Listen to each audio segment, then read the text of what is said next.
The United States of America was established as a republic with three branches of the federal government: legislative, executive, and judicial. Each of the three separate, limited powers were intended to balance and restrain the others.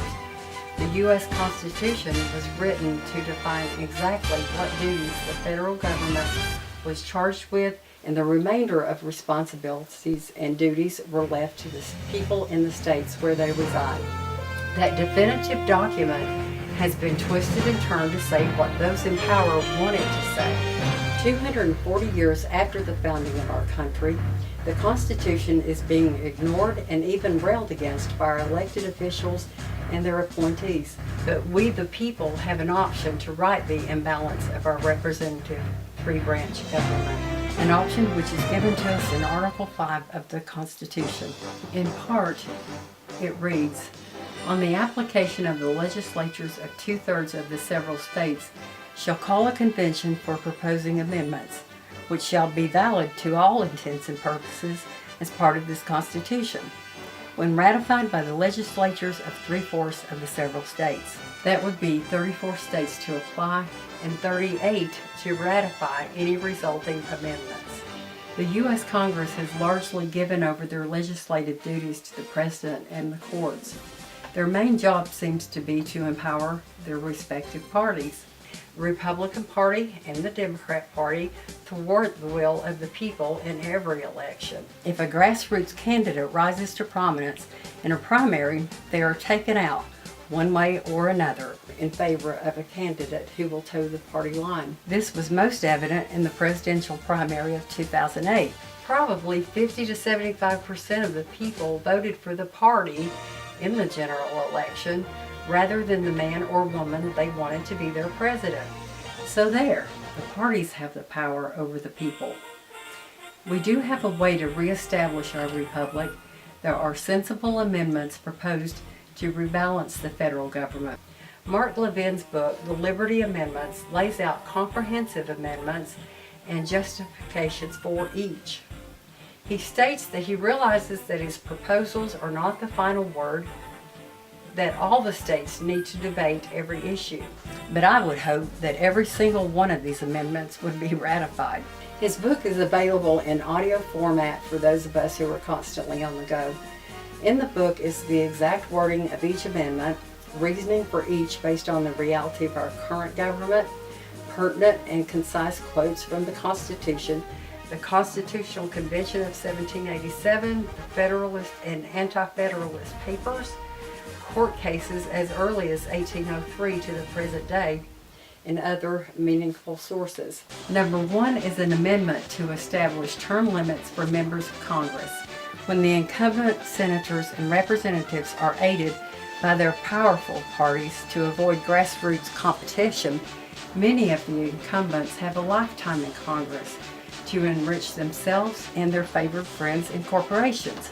Number 2 is an amendment to restore the Senate by repealing the existing 17th Amendment. The U.S. House of Representatives is or should be the embodiment of popular democracy. The Senate was intended to balance the, quote, majoritarian and factional swings and lurches, end quote, with calm, stable representation which is designated by each state legislature. The 17th Amendment nullified the Constitution, Article 1, Section 3. Number 3 is an amendment to establish term limits for Supreme Court justices and for supermajority legislative override. Through our history, there have been justices who can hardly piece together a sentence due to illness or old age. So their staff has assumed the duties of judging and writing opinions. These staff members are not appointed by the President and confirmed by the Senate. In reference to number 1 term limits, the effects of old age have been true of some of the senators too, and certainly their staff was not elected. Numbers 4 and 5 are amendments to limit federal spending and taxing. Our government must balance the nation's budget. Our country is imploding and cannot continue as either a republic or a democracy. Number 6 is an amendment to limit the federal bureaucracy. This will rein in the government's overarching power into all aspects of our lives. Number 7 is an amendment to promote free enterprise. This is to stop Congress's misuse of regulating interstate commerce in order to interfere in the state's business. Number 8 is an amendment to protect private property. This requires the government to pay up when taking over the use of someone's private property. Number 9 is an amendment to grant the states authority to directly amend the Constitution. This gives the states a simpler way to have influence on a far-reaching behemoth federal government. Number 10 is an amendment to grant the states authority to check Congress. This provides for the transparency and interaction of the states in lawmaking. Number 11 is an amendment to protect the vote. This is a common sense requirement for citizens to vote and to be assured it is a fair process.